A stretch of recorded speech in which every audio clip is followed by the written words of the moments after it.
Morning, Grumpy. Am I grumpy this morning? A little bit?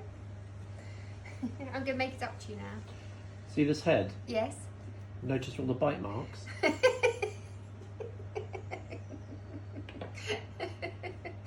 It's so untrue. It's so untrue. I've been lovely all morning. Lovely. I have lovely. Anyway, so I'm making your namesakes today. Guess what they're called? Honeybuns. Yeah, I'm making honeybuns. Just for you. Is that to make up for being so horrible? Yes. Absolutely. Right, so I'm going to ignore that now. I'm just washing over your comments. I've got 125 grams of softened butter in my trusty Kenwood. I'm using this because I have got dodgy arm, haven't I? I can't be, and otherwise you're going to have to do it. So, I don't think anybody would have realised about your shoulder or your hand because you've not mentioned it before. Do you want me to get onto my knee? I can mention my knee too if you want. 125 grams of light brown sugar. No, 125 grams of butter goes into here. I'm looking down here because I've just written this recipe. Okay, I've just written it in my little notebook. So hopefully it's going to work. I think it should do. 75 grams of this light brown muscovado sugar. That's going to go in as well. So we'll just measure it out on my scales. How much is say? 75, 48.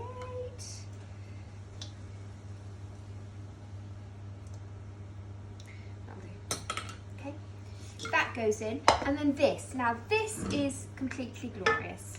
We got a delivery the other day from Buns Street Bees, okay, in London. They have apiaries all over London that they all beehives they look after, and they're lovely people.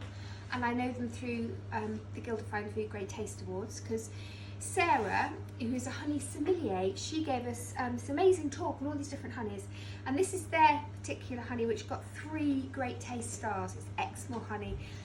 I had to buy a whole kilo of it. It was a big pot of this honey. It's absolutely, oh, it's so beautiful. Look at that beautiful honey. The bees work so hard for this, and you know, we really do have to support our British beekeepers. It's so important we look after our bees. But the British beekeepers, their raw, unfiltered honey, I hasten to say, is so important. It's so important because they look after the bees, which in turn look after all our plants. But also, they do the right thing with their honey. There's no mixing going on. There's no bringing in honey from different parts of the world and calling it European, all of that nonsense that goes on. This is pure, beautiful British honey.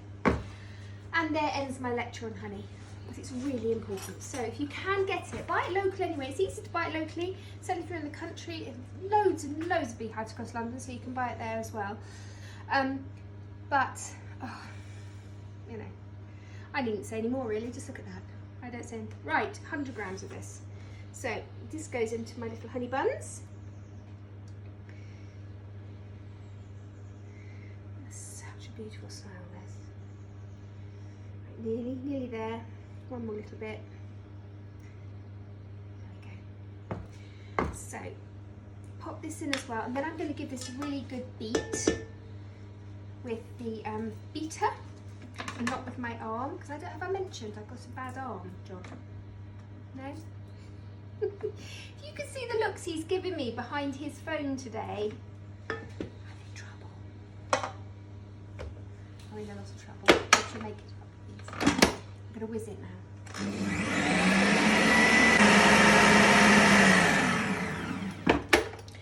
And another thing about honey, which I just remembered Sarah said, it was the only sweet thing on this entire planet for thousands and thousands of years. The only sweet thing. And everything that's been sweet since then has been man-made.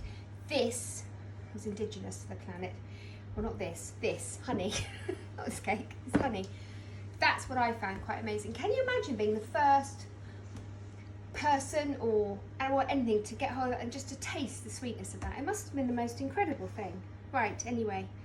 Eggs. Eggs going into my honey buns now. A couple of eggs. I'm going to beat them straight in.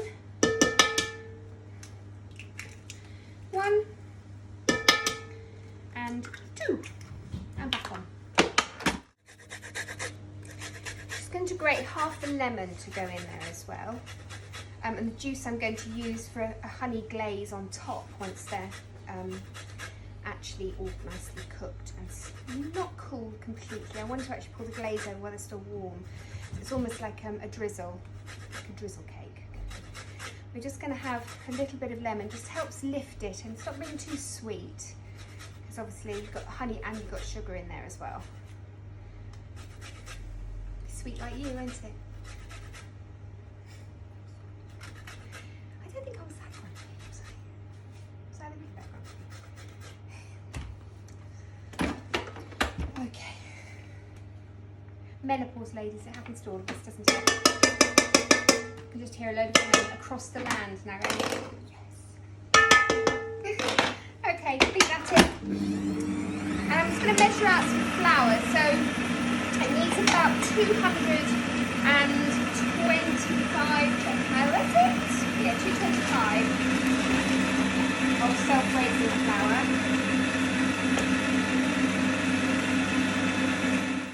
Eggs in, now the flour, and beat it. Very gently, so we're just going to fold it. And I thought it'd be really nice just to put a little bit of my apple pie spice in as well, just a touch, not too much. So this is a mix of cardamom. Yeah, we'll do it. Can't see it. Cinnamon, ground ginger, brown sugar, cardamom and cloves. One little splash of milk. Just to mix it up ever so slightly. Right, and so now we're ready to put the mixture into my bun cases. These are deep bun cases, okay? They're sort of muffin, between cupcake and muffin, so slightly deeper, in a deeper bun case tin. You could make just one loaf cake actually if you wanted to. That's absolutely fine, but I just thought Honeybuns gotta be bun cake. So I'm gonna do one, and then I'm presuming you'll just want to go away and come back when I'm finished, because it is a bit dull, isn't it? I'm used to.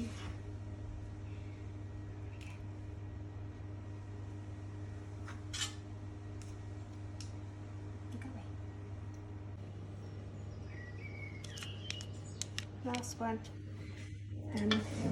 Just see if I can. I remember I had a teacher when I was training called Mrs. Well, we called her Mrs. Elastic. I don't think that was her name. I can't remember her proper name. And I always remember if you were scraping a bowl and you didn't scrape everything out, she used to say, "Profits down the drains, girls." And I've never forgotten it. So I always try my hardest to completely scrape it. There are times when I haven't, but that is a rare occasion. It's always going to eke out the last bit in the middle of your bowl. Do not waste it. Right. So they now go into the oven. Guess for how long and guess for what temperature. Well, I'm sure it's going to be 180. It is. 20 minutes? Top of the class. Yes, 20 minutes in the oven. So this is like the quick drizzle that's going to be going on top of the warm buns. I've just done the rest of that lemon to take the zest off. There's only just a little bit left, but I don't want to waste it. So, there we go. And the juice. That was a late milk delivery. I've washed the bottles in soapy water so I can now handle them, and they'll be going in the fridge in a minute. Got a lovely milkman, Michael. He's lovely.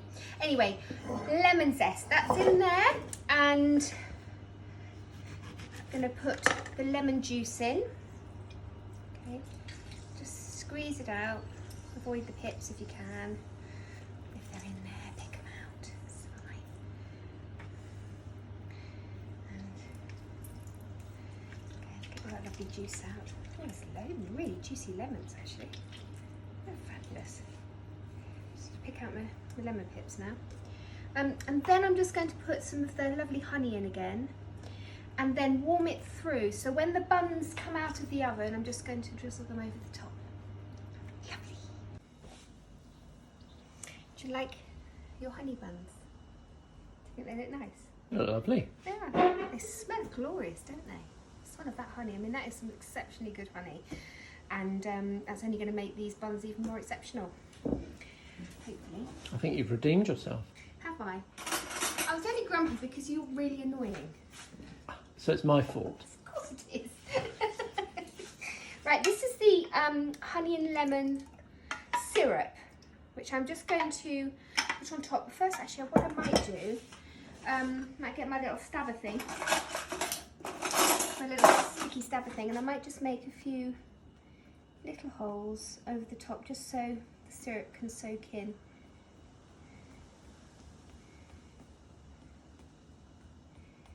Dim, dim, dim, dim, dim, dim, dim. Okay, now we pour. Just pour a little bit of syrup on each one. Let it soak in.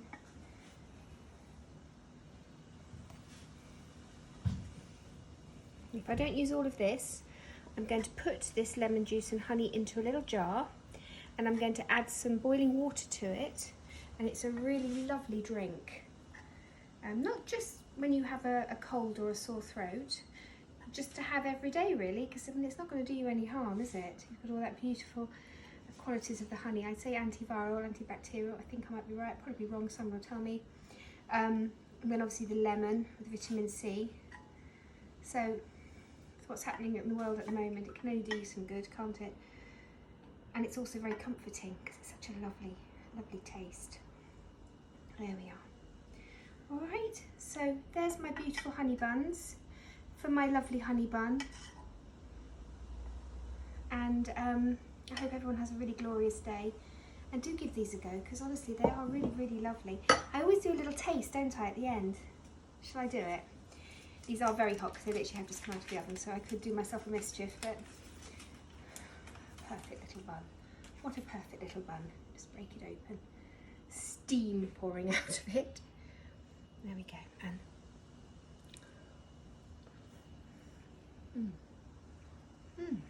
oh my, good little dance for this one. It's so light as well. Light, not overly sweet. That lemon going through with a little hint of spice. Oh my goodness me, these are lovely honey buns, and I hope that you make them. So I'm not the only one stuffing my face with them today.